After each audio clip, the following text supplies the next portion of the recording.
Okay, so I know I shouldn't be spending, huge amounts of money on booster packs, but I got one. I just got one. Just one, is Just it? one, just and one. it's definitely not going to lead to any others. No, I think one's enough. I think one's enough, but we'll have a look, see what I got. So I got skit, not a skit. Okay, I got 6 identical skits, all common. Okay, we've got some uncommon things we played, watched, and listened to. Okay.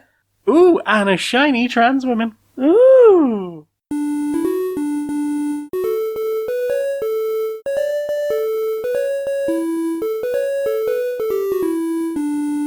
Greetings, strangers, queer and pleasant. I'm not Laura Kate Magnet-Dale. And I'm not Jane Aerith Magnet-Dale, and welcome to another episode of Queer and Pleasant Strangers. It's a podcast for 2 queer trans women, that's us, for wifey types. Yeah. Have a bit of a silly catch-up about media shiny. we've consumed. Yes.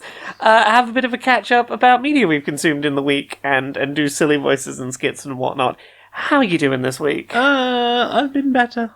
But Yeah. I'm persisting. You're a little on the poorly end this week. A little on the poorly end. So apologies if I'm a little bit gravelly. It's sometimes that's how it be. Yes. We've yet to have the sun to sort of disinfect everything and make us feel better. I mean, I've seen the sun, but it's been aesthetic rather than functional, for the most part. Yeah. Yeah, but we've played some things. We have played some things. Do you want to talk about a thing you've played? Sure. What have I played I want to talk about this week? Let's start with the relatively new thing. I played through all of Princess Peach Showtime. Okay, was it particularly short then? Because I know you did 2 hours on the stream. It's maybe 8 to 10, somewhere in the 8 to 10 hours range. It's it's you could finish it in a day pretty easily kind of range. It feels shorter than it is. Right. I've played games in the 8 to 10 hour range that feel longer than this. And I think part of it is Princess Peach Showtime's biggest problem is that it walks a really awkward line between 2 different approaches of game design, both of which I think can feel substantial, and this kind of walks a line between the 2 and doesn't really land either. So you've got stuff like, if you look at, say, Mario Wonder from last year, where every single level had a completely off-the-wall, original new gimmick, and, every level was go, go, go, something new, something new, something new. Yeah. Very sort of, it feels like it was packed full of a billion ideas. Or you've got games that go the other way, and they're we've got, a few things, but we're going to really explore them in some depth. Princess Peach Showtime kind of goes down the middle. You have 10 transformations that you can do in this game, and each one of them is there for 2.5 levels. Right. I say 2.5 levels because there is one level which introduces the transformation, but that level you only have the transformation for half the level, because half the level is exploring without the transformation to then get the transformation and feel what's different. Right. One follow-up level that's okay, now we've introduced it, you can just do a level with that transformation. Right. And then a final level, which is, cool, this is the finale, this is the last time you get to use that transformation, and then it's gone forever and it'll never appear in any other levels, goodbye! The finale of that set, or the finale of the game full The stop? finale of that outfit. Okay. That outfit will have its own finale level. Huh. And because there's 10 outfits, and I would say the game is easily under 10 hours. I think it was a little over 8 that I spent doing it. And that includes the times you went back to be perfectionist about a few of the minigames. Yeah, so you're looking at less than an hour before each idea is completely thrown away, never to be seen again. And I kind of assumed that the final level was gonna be a little Mario Wonder had a challenging optional final level where you went through all the different Wonder powers sort of back to back to back to back and sort of did one big finale. This doesn't have that. There's no finale where all the transformations come back for a cool final thing. Right. Nope, once you've done your 3 levels, they're in the bin, they're never coming back. This really does feel like a game aimed at a younger audience than your typical Marios and stuff. I mean, possibly, but the later levels aren't easy. It gets...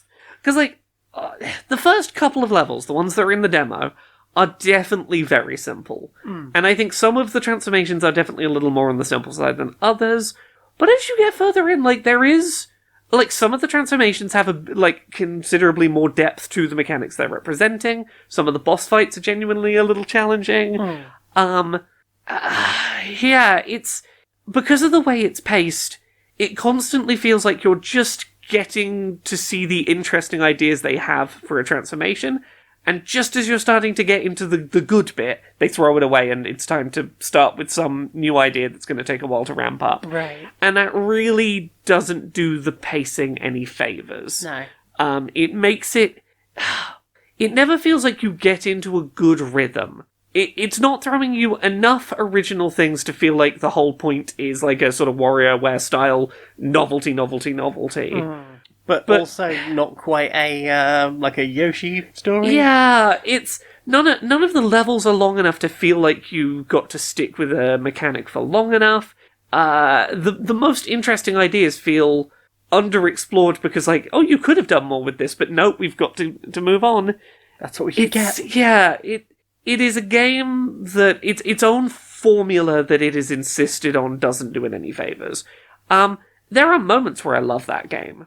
And the problem is that the moments where I love it go away too quickly. I really enjoyed the ninja transformation and the sort of like child-friendly, slightly silly Mark of the Ninja style, like side-scrolling stealth action combat.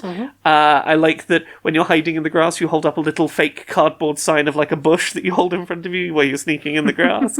It's very silly. But the rules to that one are like, it's very clear when you are or are not in cover and where you can or cannot be seen, and that really helps.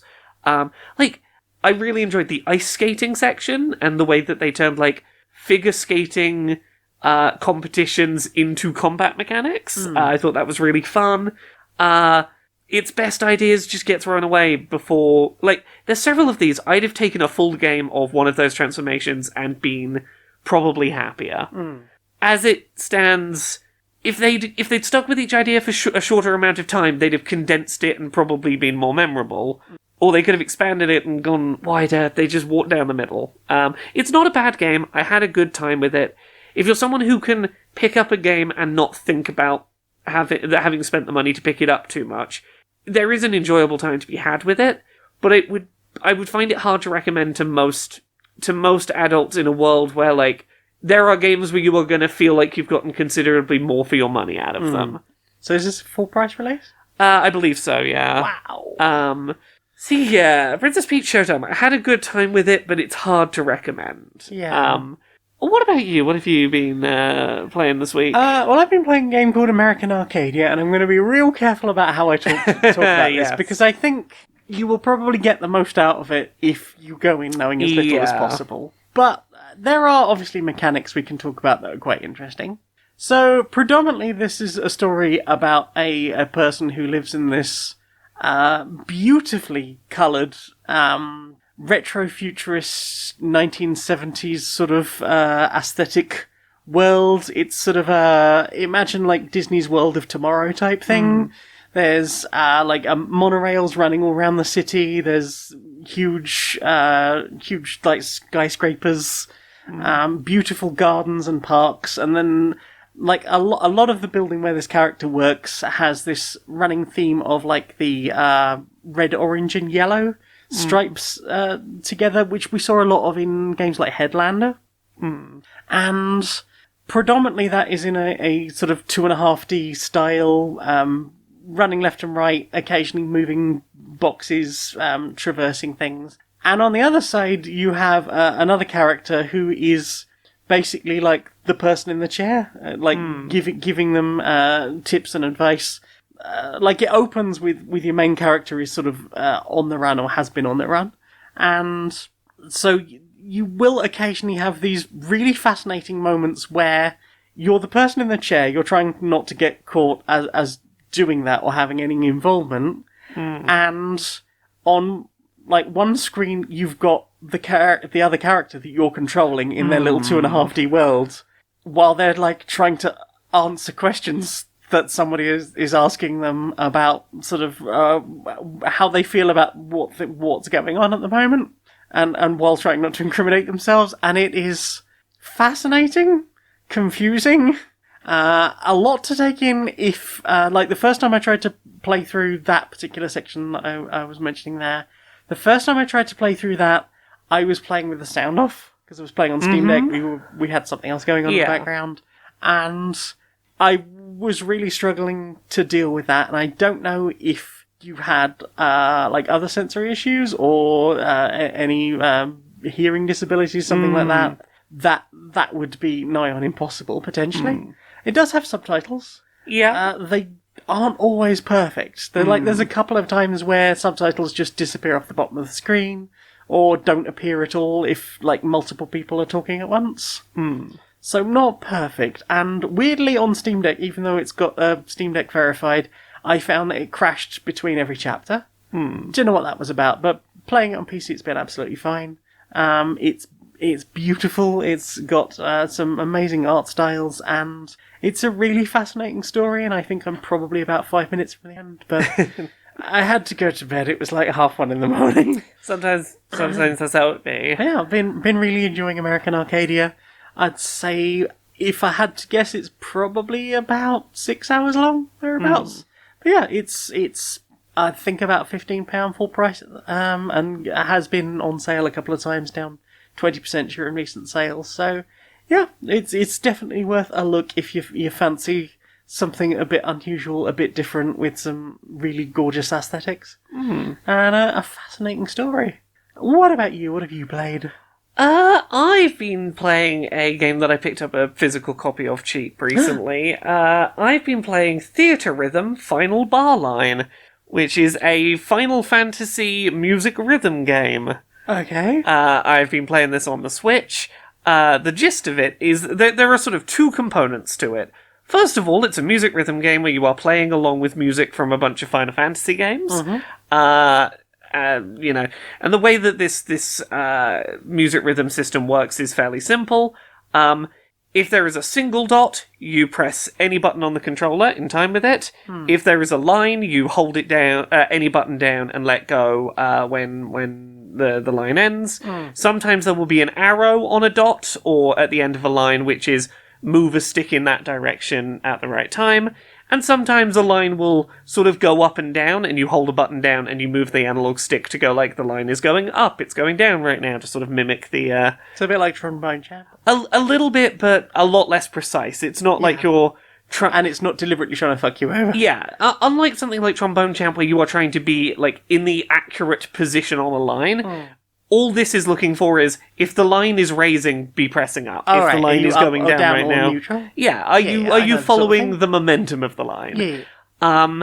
And the more that you get, like, successfully timed notes and things, that will help you do attacks with your little party members and avoid getting hit and do your heals and whatnot and build up your summon meter and all that stuff. Okay. The other part to this is that you are building a party of characters from across all of the Final Fantasy games that you have so far done the music rhythm story modes for. Okay. To be a little party of characters, and your characters, like, level up and have their own leveling system and learn new moves and learn new attacks, and you unlock new summons and that sort of thing. And you are building a party that will effectively do battles during the music rhythm section. A Final Fantasy supergroup. Yeah. So you start by unlocking, like, one Final Fantasy story to play through, but then when you finish that, you unlock a key to pick another one to unlock, and you'll take the Final Fantasy cast from the first one you did as options for the second one you do. Okay. So you sort of build this little roster. And is it just mainline stuff, or we got ridiculous things like the Dirge of Cerberus? Or... there is a bunch of different ones. There is there's Final... I went through Final Fantasy VII's story today, but there is Final Fantasy VII Remake and Final Fantasy VII Assorted, which is things like Dirge of Cerberus and other bits. Crisis Core and stuff. stuff? And these are all, like, little separate campaigns. Okay. So there's, like, 3 different Final Fantasy VII campaigns off the top of my head. Sounds about right. Sounds about right. But yeah, you build up your little party that have all their different buffs and abilities, and, this one's a fighting class, and, you've got to look at this character knows lightning magic, and that's going to be super effective against this battle, to then go in and do music rhythm combat. And how does that affect the music rhythm aspect? purely in that as you're doing well at the music rhythm, that is usually your success metric for when like your abilities start popping off on your RPG characters. So they'll have different like conditions for when their abilities go off. It might be like activates every time you successfully get like this many great markings on notes you've hit, or things like that. So you are trying to play well to get your abilities popping off to win in fights. And sometimes you'll have challenges on missions where it's like, you're not just trying to complete the song and not fail the song, but you're specifically like trying to defeat a certain number of enemies or get like get all the way to the boss and beat the boss before the song finishes. Right, so you need to be having enough damage output in your team. Yes. So it's entirely possible to do what I did on a level at one point early on, which was I got a perfect note streak. I didn't miss a single note on the song, but I didn't successfully beat the boss because I had a poorly built party. I 100%ed. I did the most perfectly that party could have done. And that party was not strong enough to take down that boss, so I went and I juggled my party around a bit. I leveled up, got some new abilities, popped them on there, did it. This time I beat the boss. Aha. It is music rhythm as a way to revisit the storylines of Final Fantasy games through their music, with cute little chibi battles happening at the bottom of the screen. Enjoying it so far? I'm really enjoying it. Yeah. It's addictive, it's cute, It's simple enough that it's really easy to get on with, but there is enough complexity available to scale up nicely. It's never mechanically more than a few things you need to be doing input-wise. I like that it's not one where you have to be pressing specific buttons depending on where the note is. It's just, is it press a button? Is it hold a button? Is it analog stick in direction? How are you combining those? Yeah, I'm having a lot of fun with it. It's real addictive, it's real Moorish, it's real, just one more go. Yeah. What about you? What you been playing this week? I have played a butt ton of Luck Be a Landlord. Yeah, you have. Yeah, I'm on level 19, so I think 20's probably the end. Looking at the way the level selection, or the difficulty selection is designed. But yeah, enjoying it so far. It's a whole... I can't remember if we talked about this before, but it's basically you have a slot machine, you have 20 slots on the slot machine, you start with a few things filled in, and those things will be pretty basic, but every so many rolls, or so many spins of your slot machine, you have to pay rent. And if you haven't made enough rent during that time, you basically, that's your run ended and you're evicted. It's weird to describe it this way, but it's kind of a deck builder. Kind of. It gets lumped. It's currently in the Steam Deck Building Fest. In as much as, like, you are selecting things to add to your slot machine wheel to make it more likely that combos will happen and that synergies will activate by the things you've chosen to add to what's coming up on the wheel. Yeah, because you're adding potentially up to 3 things, or you have a choice of 3 things at the end of each spin. To add, and they could be like simple basic things that will add like a single item. It could be like a banana, but if you later on get a monkey, the monkey will eat the banana and get a one-time bonus from that, and then you're left with the banana skin that you have to deal with one way or another. But if you get thieves, I think it is, thieves are wiped out by banana skins, so you have ways of getting rid of both thieves and banana skins. Yeah, you're trying to create an engine where, like, certain things being near each other creates bonuses, and if that creates byproducts, you want to make sure that the byproducts are doing something as well, and have this little engine going on in your slot machine. Yeah, and for the most part, especially early on, you can pretty much go with any build you want and hope for the best and get through, at least get pretty high. But the further on you go, the more difficult it gets. So you will have like higher rent at different times, at different points where you have to pay your rent. You'll have the option that you will get less ability to re-roll or delete things from your wheel. You will have things where basically your landlord basically just goes, I'm putting a bunch of X's on your wheel, and they will take, I think it's 30 spins to get rid of. And you basically are going to be lumped with these things in your pool that earn you nothing, and just take up space and are annoying and potentially block you from getting your good combos. And yeah, it gets really, really tricky, and it feels like although you do need to take in what you've learned about how the combos work, it feels more towards the end of like, you really do just need a bit of luck to get the, pray to RNGesus that you get the things you need. What? Praying for luck in a game about a slot machine? What?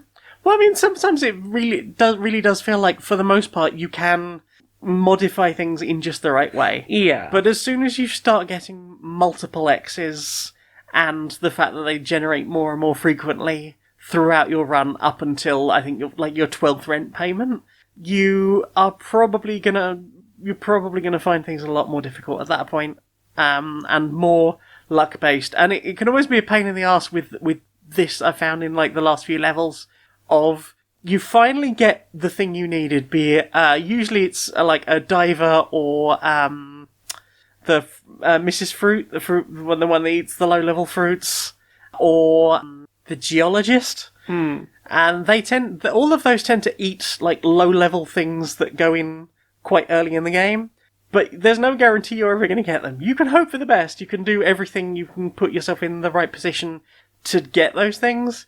But ultimately, if you just either never get those things or something doesn't come up, you can absolutely get fucked by RNG. But that's not to say I haven't had a lot of fun. Like, most of Saturday I was stuck on one level, and then I did like the next 4 levels, like one after the other really quickly, just because things fell into place quite nicely. Yeah. My main advice for anyone going in is probably don't get an egg on the first spin, because you will have in wheels and wheels and wheels of chickens you can do nothing with. But yeah, having a lot of fun with that, and for like less than a tenner, it's a decent amount of good time for that. Yeah. What about you? What have you played? That's it really for me in terms of new stuff I've played this week. We've continued to crack on with Final Fantasy VII Rebirth. Last week I think we said, we reckon we're about one weekend away from finishing it. Yeah, and we on still think we're... on Saturday we were like, yeah, pretty sure we'll get this done this weekend, and on Sunday we were like, yeah, there we are, we're running screaming towards the end, we've got 100% in all these areas, we've done all these side quests, we've done all these extra things, and we got to an area and it just popped up like, here's a bunch of stuff in all these different regions. Every single place you've been before has new stuff to do. And at which point I just went, oh, for fuck's sake. Because I was ready for, like, I really felt like, yep, okay, we've played a lot of this, this has been like 3 solid weekends on the trot. This is like all we've been done, but you know what? I've had a good time. I've enjoyed the music. It's nice graphics and stuff, but I am ready for it to be over now. And then it went, haha, fuck you, there's a load more. And I was like, oh, okay. You're feeling like it's slightly outstayed its welcome in that regard. Yes. Yeah. I'm not feeling that way, but I can totally get it. It certainly did. It certainly did feel like it was winding down, and then it went, we got one last burst in us. I will say I'm feeling more confident this time that we are as close to the end as we feel like we are, in as much as we have now completed the Queen's Blood quest line, which means there is no more Queen's Blood to do, which to me suggests they're not going to give us any more stuff to do after this. This really is the end of it. Plus, we know someone who's completed it, so they could tell us roughly how far we are, and if we really need to know. That person did describe having a very similar moment to us of the, I think I'm right at the end. Oh wait.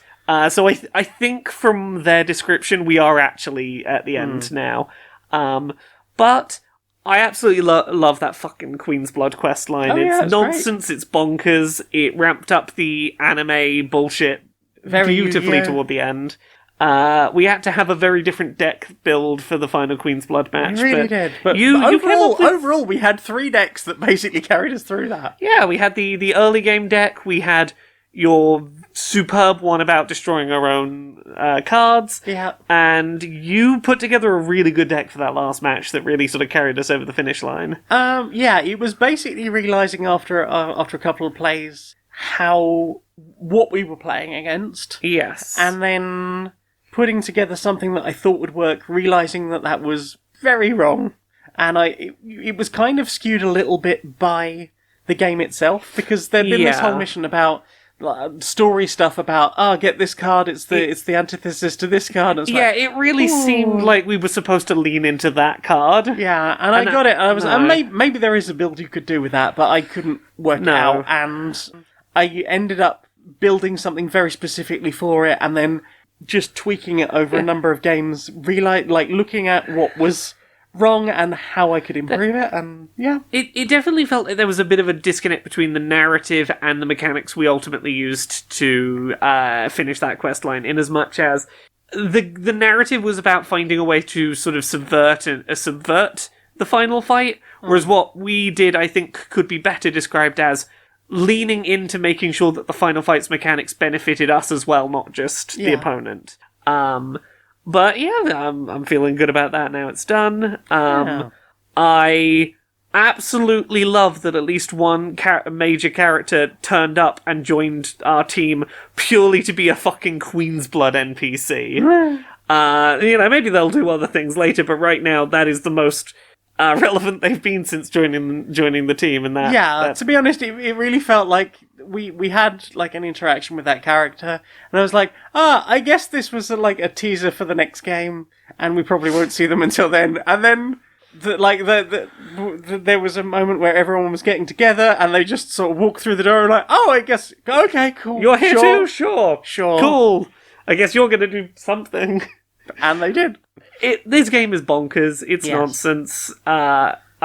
The more of it I play, the more I do genuinely believe that it and Like a Dragon Infinite Wealth are very, very similar games in their you thought you had a scope on like how much game there was, you thought you were done. Nah, there's more weird, silly little mini games to do.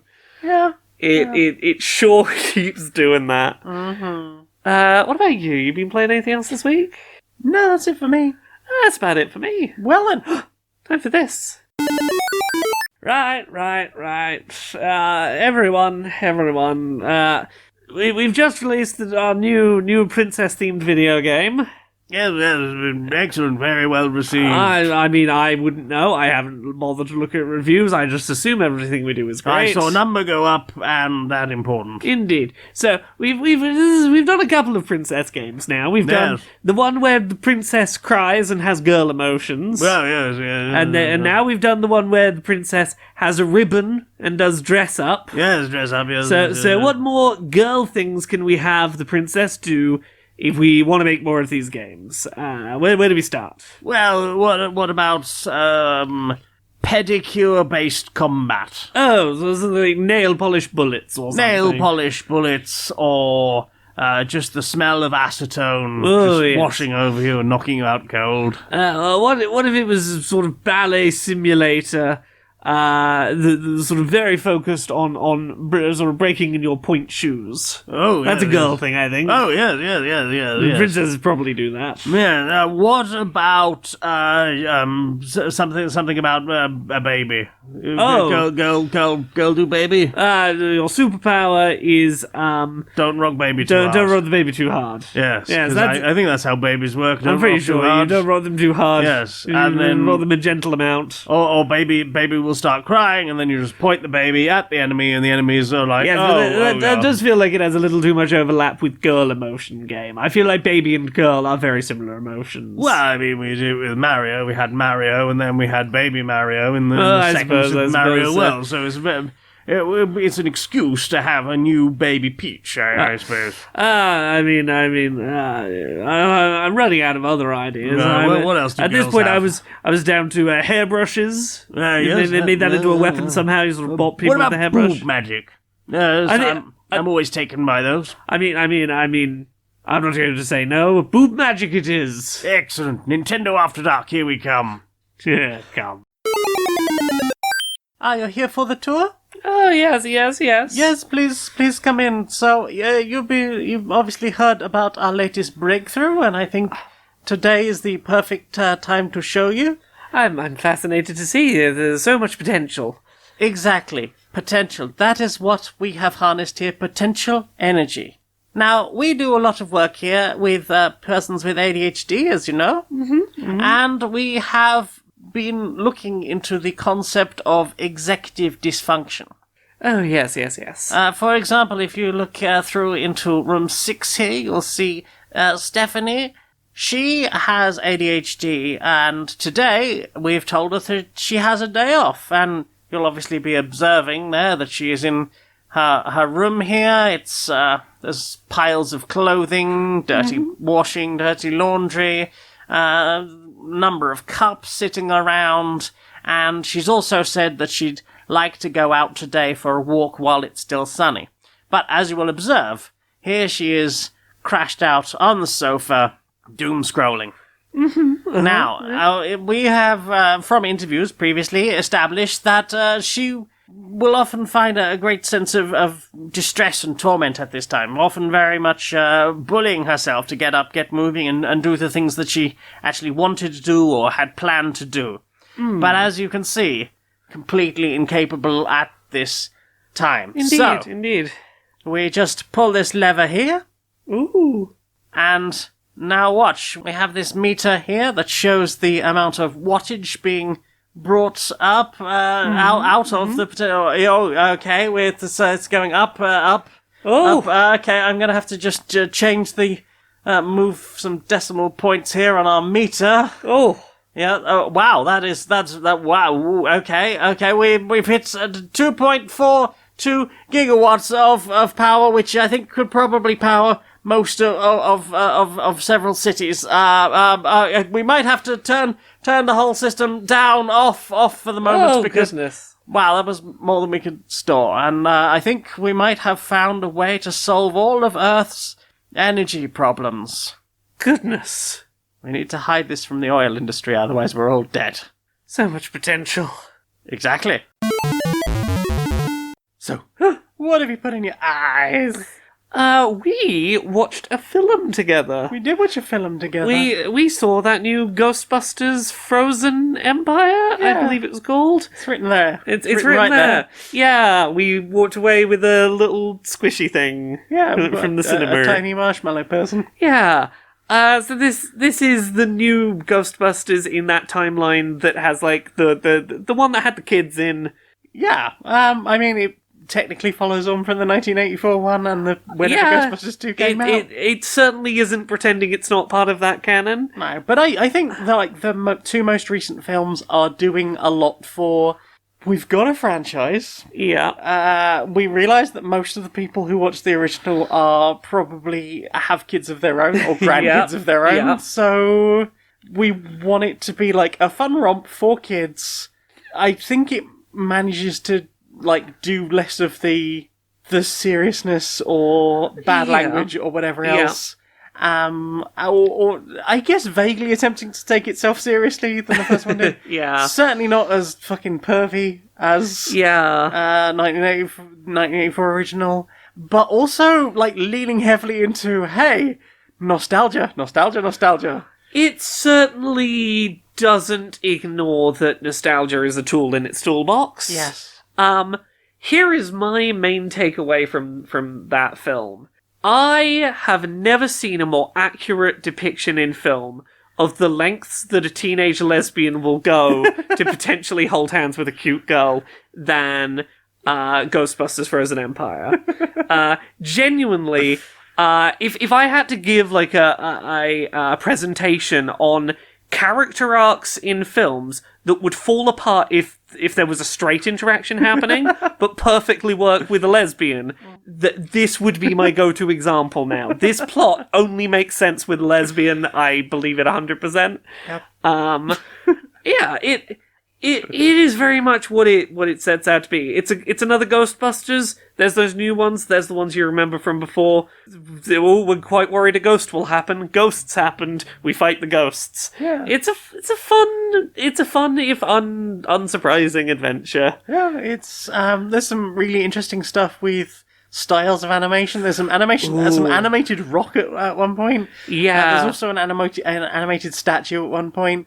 And I thought they were both really interesting. I said at the time, they did some really interesting stuff with using a couple of visual effects that would be reminiscent of visual effects from the 80s without making that the entire visual style. Yeah. And occasionally it'll be something like a ghost that is rendered in a very modern way, but with eyes that are glowing in a way that feels very 80s, or something will start moving with a very sort of like stop motion judder to it. Yeah. That feels... It feels Almost Harryhausen. Yeah, it feels at home with its roots while not feeling beholden to them. Yeah.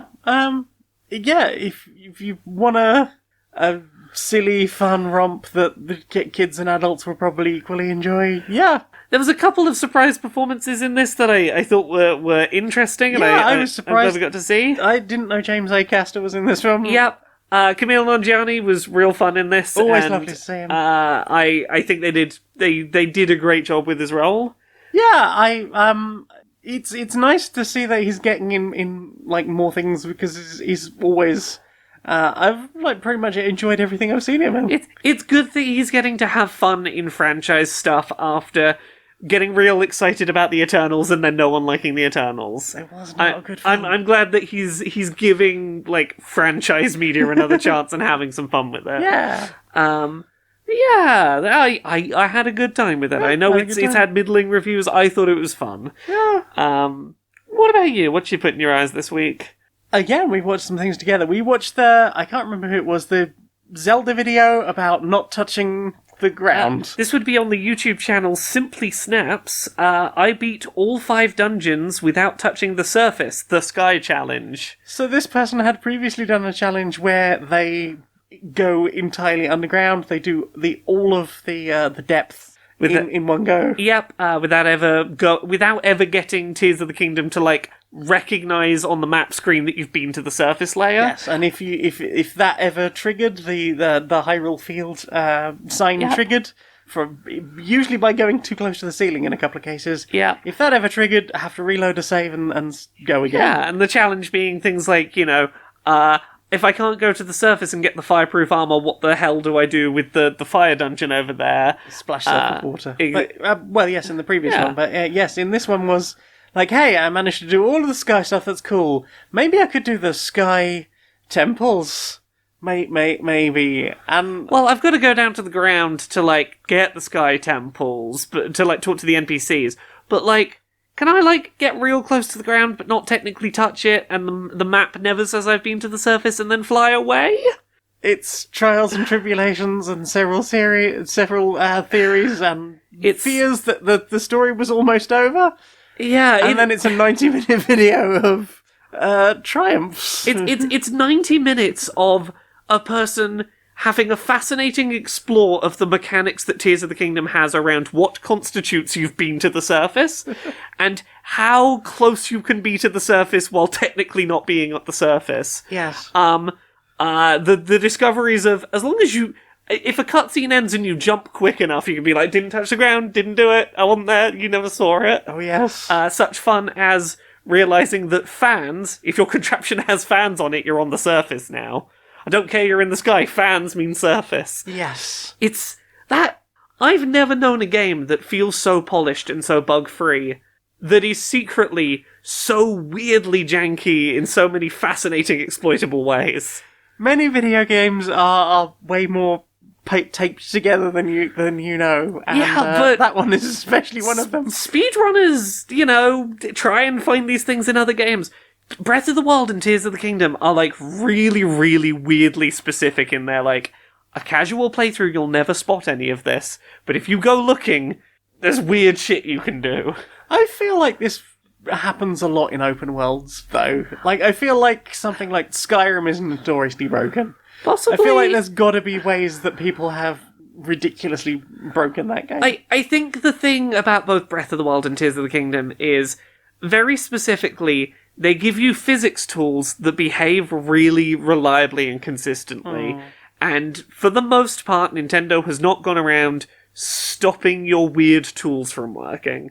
Meaning... Yeah, they stopped a lot of the item duplication stuff, but as far as that... Like, they've left in a lot of the ways that people are, like, clipping through walls and stuff still exist, and, like, zuggling to make, like, 10 swords in one sword you can still do. And Yeah, but less of the what was the angle thing where you jump through walls? Giving yourself an offset. Shield clipping? Something like that. But shield clipping, like, not really an option anymore, and BLSS not really a thing anymore. Moving from Breath of the Wild to Tears of the Kingdom, they patched out a lot of the stuff that was in Breath of the Wild, specific glitches from Tears of the Kingdom. They left them in Breath of the Wild, and then people were like, yeah, but it's fine, we got all our new weird stuff now. Like, when I start building an auto build construct and then stop it halfway through, and now I can zoom at 1,000 miles an hour on an object that's not really there. Or one I saw today was, if you get that U-shaped block, put a the stabilizer thing dead center inside of it. Start climbing up the inside of the U-shaped block, not too high, otherwise you'll fall off and it'll explode, or not too shallow, otherwise you'll technically still be touching the ground and it won't do anything. But load a memory, and then you'll basically just zoom up into the sky when the memory ends, and you'll reach like map height in like 3 or 4 seconds. People have worked out wonderful, fascinating things about that game. It's pretty ridiculous, and it's a fact that is a particularly fascinating video of just watching someone kind of losing their mind at times. Kind of just going through this is clearly impossible.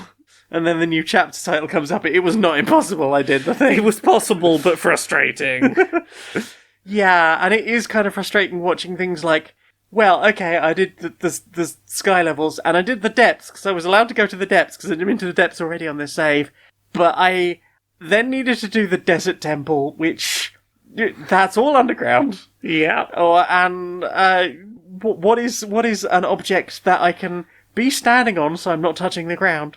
That is also like that I can squeeze down these tiny thin corridors, or like off a ledge or something, and quite the adventure. Indeed. Did you watch anything else this week? Not really. You watch anything else? No, that was it for me, really. Well then, time for this. Hey Laura. Yes? We've got a new sponsor. Who's our new sponsor? Well, do you have a bit of time blindness?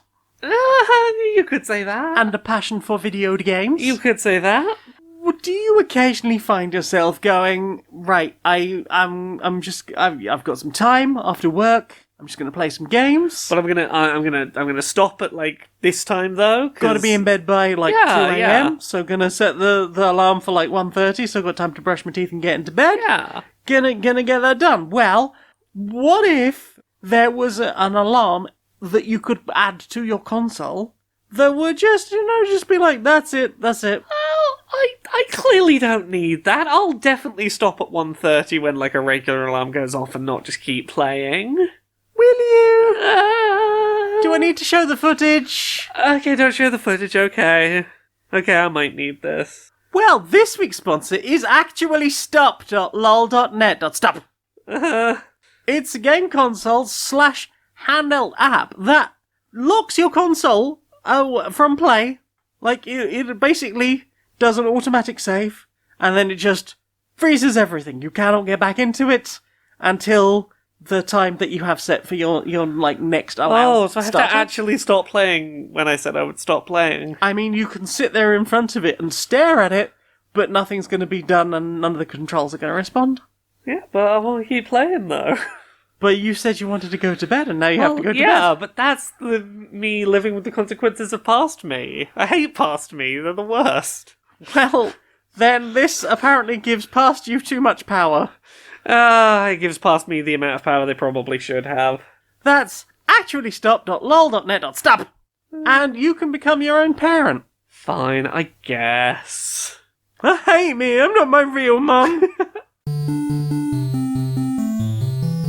Inside the boardroom of Supremacy Software. Hi. So, I've been working on a project. Right.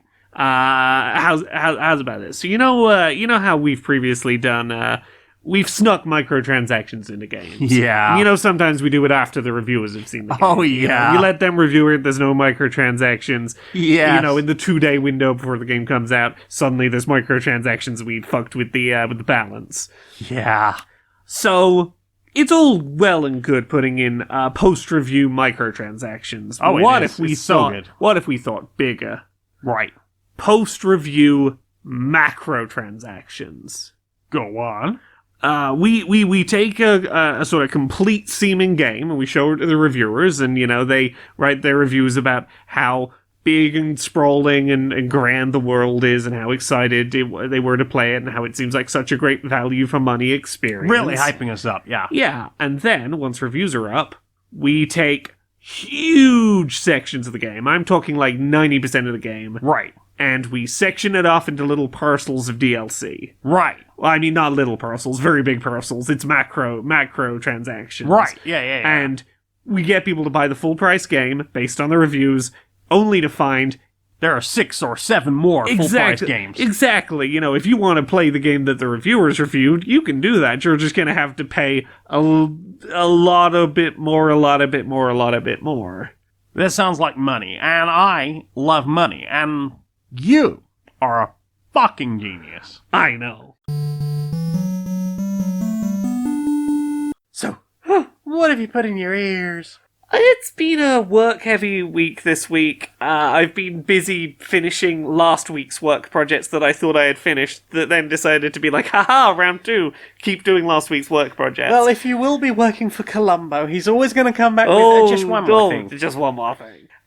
So what I did listen to, because I needed background stuff I already knew, is I've been listening to a bunch of, My Chemical Romance deep cuts this week, because the day we're recording this, I believe, is the 10-year anniversary of the CD that they put out that had Fake Your Death on it, and some of the demo stuff from the Black Parade era. Yeah. I believe it itself was the 10-year anniversary Black Parade re-release. Wow. So I think that would mean 20 years since the Black Parade now, which no. I don't like. I don't like that knowledge, if that's correct. I'm aging. But 10 years ago today, this was post MCR's breakup. This got released, and Fake Your Death was on it. So for up until Foundations of Decay, that was the final My Chemical Romance track that existed, and I was feeling nostalgic after noticing that that was a decade old at this point. Yeah. So I went back and was listening to the weird off-cut MCR tracks that occasionally I get a hankering for. Yeah. So Fake Your Death, absolutely love that track. I think it's great. Sister to Sleep, which we now have decent recordings of because they replayed it during their world tour they were doing. We have something better than that 2001 recording. It's still not that fucking studio version of the track that apparently their fired ex-drummer just has on his computer and refuses to share with anyone. He's put out 3 15-second clips of it just to fucking tease people, because he's a dickhead. But there's decent recordings of it now. Sister to Sleep is great. Love that track. Their cover of Morrissey's Jack the Ripper. I don't know that track. It is a very, very different energy to the original track, but it's... I'm trying to work out how to describe MCR's Jack the Ripper cover. It's definitely got a little of that, early, maybe first album MCR with, some quite aggressive, shouty, very, very fast-paced guitar stuff going on. But in the verses, it's a lot more sort of, subdued, mysterious. It's very storytelling in its tone. Yeah. It's one of their earlier, tracks that you can hear the, desire to be telling a story in. Someone Out There Loves You, which for the longest time was untitled. Another track that's only got a live performance, but this was recorded direct feed from the mic, so I'm fine with this only being a live recording. That was off of the Life on the Murder Scene DVD from the Three Cheers era.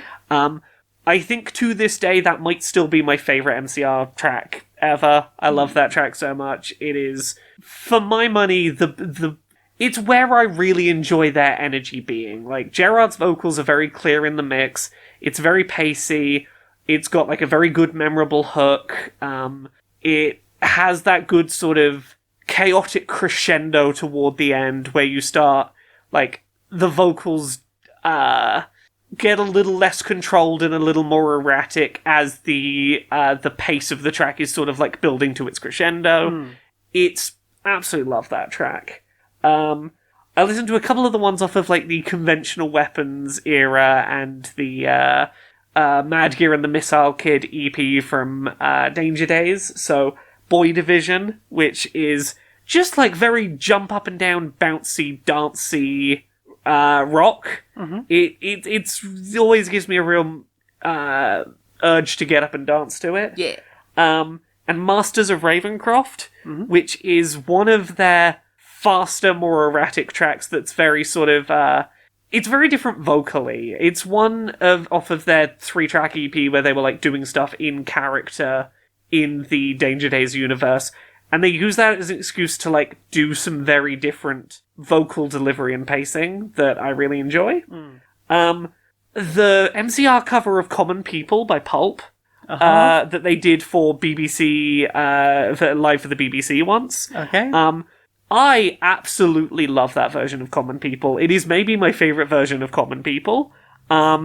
It does a really good job of, like, adding a bit of energy to that track and a bit of, like, real desperation and frustration by the end of it. Because, like, if you know Common People as a track, obviously, it is someone slowly getting quite fed up with this Poverty tourism. Yeah, with this poverty tourist. And MCR's cover starts very, I'm trying to take you on the poverty tourism tour, and builds to a very genuine, you will, like, that the sort of, you will never understand how it feels to live your life with no menial control, like that bit. By there, it's, like, really quite breaking down. And, I like that cover so much. And the last one I will throw in, I know I've been throwing a bunch in a row That's good here. stuff. Is one of the demo tracks that, again, I think was off of that same album release that Fake Your Death came from, which is Emily, which is one of the thrown away tracks from the, like, post-Black Parade era, when they were trying to... The era that almost made the Paper Kingdoms album. It's one of those tracks that, like, if you've done any reading about that scrapped album they were going to do that was about a support group for parents of dead teens, essentially, listening to Emily, you can hear a lot of that influence in the lyrical stuff. It is about the desperation of someone for, this person who is not there, who is very far from home, and just desperately wanting them back safely. Real good track. Yeah. So that was me doing my tour of MCR tracks that largely aren't on any of the albums, but that I enjoy really, really much. Yay. What about you? What you been listening to? A couple of bits here and there, not a huge amount. One I want to give a quick mention to, Harry Lyon on TikTok. Apparently someone mentioned that the Fireman Sam theme song sounds like Morrissey. So we did a Morrissey version in the style of Morrissey version of the Fireman Sam theme, and it's really good. Fuck Morrissey, but like it's kind of fun. Fuck Morrissey indeed, but it's weird that we've both come to people who are not Morrissey doing...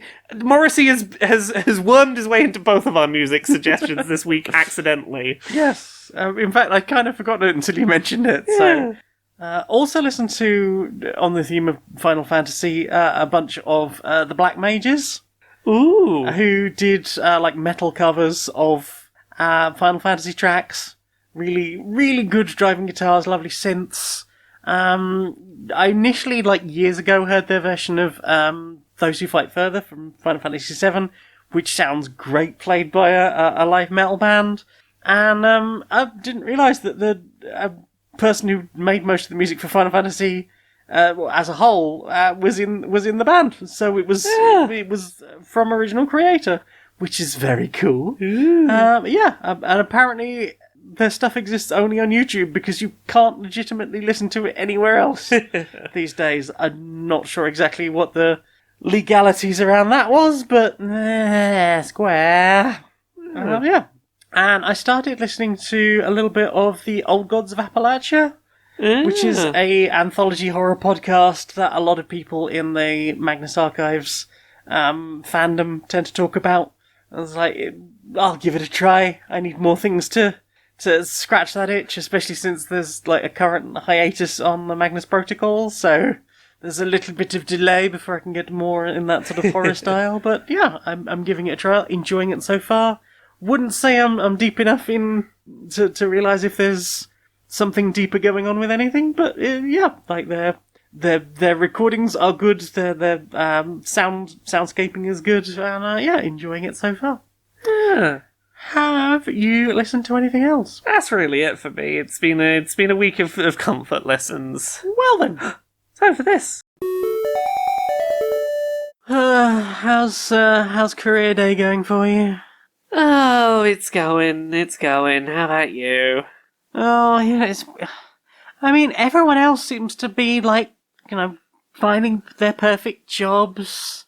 Yeah. Like, Chrissy said they wanted to do a whole thing about graphic design over there with, like, an art school. Yeah. Ross over there, who wanted to do programming over there, being courted by several companies. Yeah. I mean, what is there for someone like me, who's, just an unspeakable eldritch horror made entirely of teeth and jagged bones that speaks of the corruption in the hearts of this world? What would I be best suited to? And I know, like, the cops over there were like, you seem perfect, you can come over here, we're all about corruption. But obviously, ACAB, fuck 'em, wasn't going to happen. Yeah. There is one thing here at the bottom of the prospectus, I've noticed. Yeah.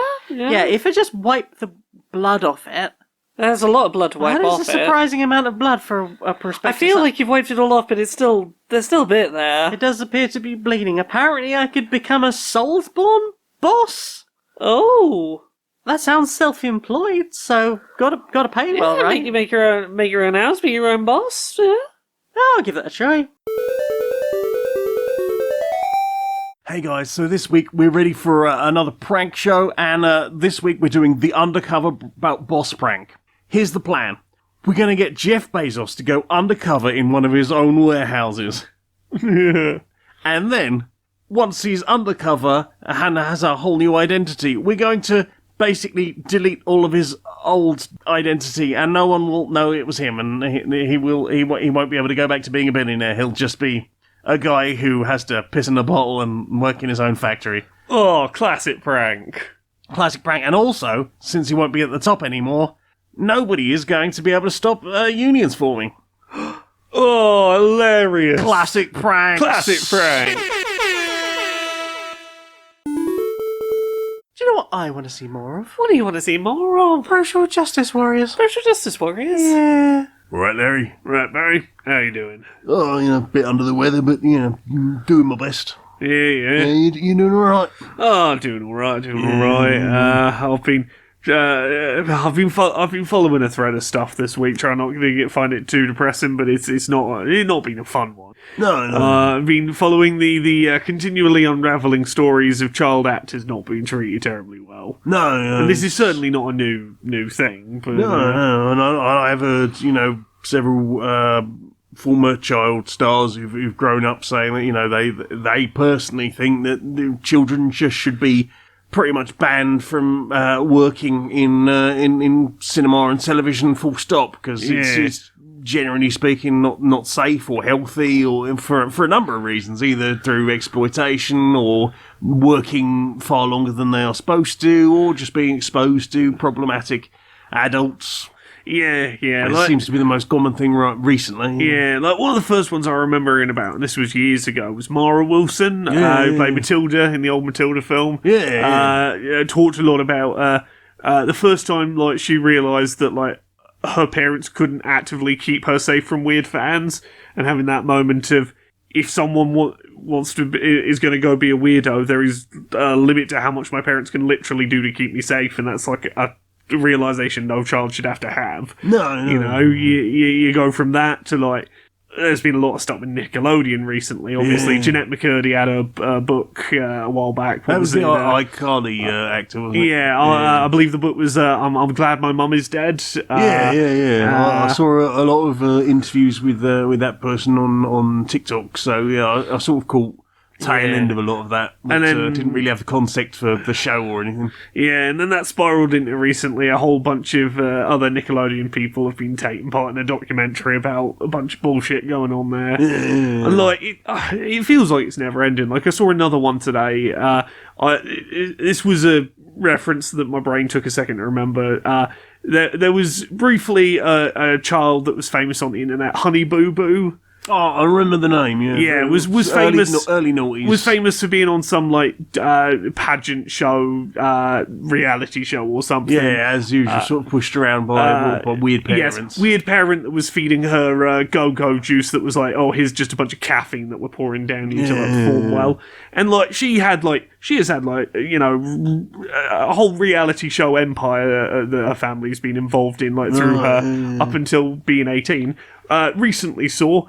She turned 18 and was like relying on some of the money from like all the work she'd been doing since being a child to go to university. Right. Turned out her mum had pissed away every fucking penny of Wow. every media appearance, every deal that had ever happened had been sort of frittered away. There's not a fucking penny for the child actor to use to, you know, go to university and go eventually get a career. Wow, and you'd have thought that would have been like some consideration there for that. You know, if your child is basically the sole source of income for a family, you know, make sure that at least that they do have the best for when they are actually going to be wanting to spend some of it themselves. Yeah, and you're seeing a lot of this specifically, like, you know, in theory there are supposed to be protections in place within like film and TV, but you're seeing this way worse with YouTube, with like family vlogs and whatnot. Where Yeah, I know you see with a lot of like YouTube, whenever you upload anything now, it's like, does this contain children? Is this for children?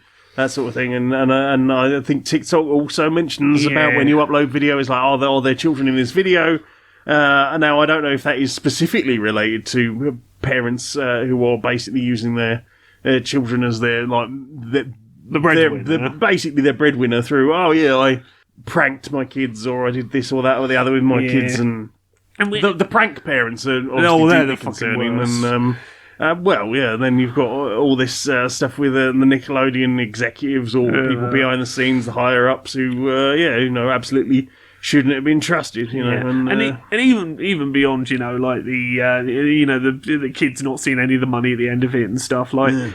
You know, a lot of the YouTube kids who've grown up and can talk about stuff now are turning around going, it was psychologically devastating for my parent. My parents did not hide the fact that I was the breadwinner of the house. Yeah. And if I wanted to step away from the YouTube or the acting or whatever it was basically the messaging I told them as a child is often, if you stop doing this, we can't have nice things anymore. Yeah. And like, that's a fucking thing to put on a kid's shoulders. Yeah. I mean, surely child labour laws come into that somewhere, but and you'd have thought, plastering it all over the internet, you know, people with some authority over this sort of thing would have had a chance to step in, but it seems like, you know, not enough is being done for any of these kids, really. Yeah, it's been a problem for decades, and it's only, you know, getting explosively worse now with the age of the internet. You know, I don't have any easy answers here, but we need to have serious conversations about keeping children in entertainment safe, because they are being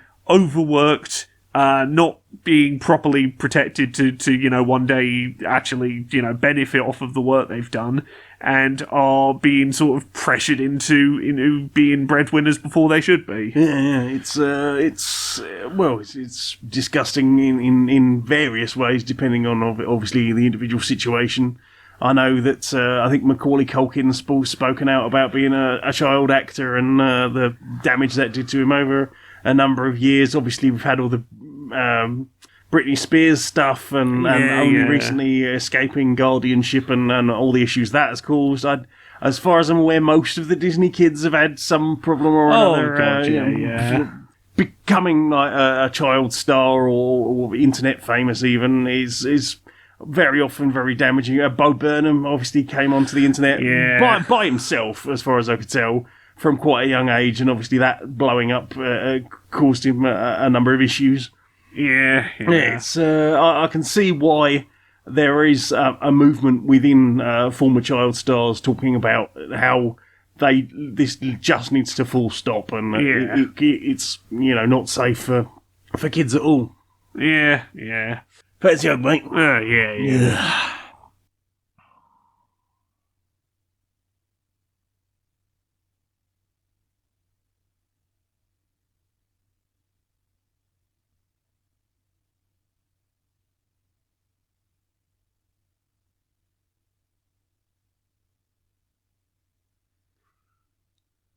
Good hug, mate. Good hug. Yuck.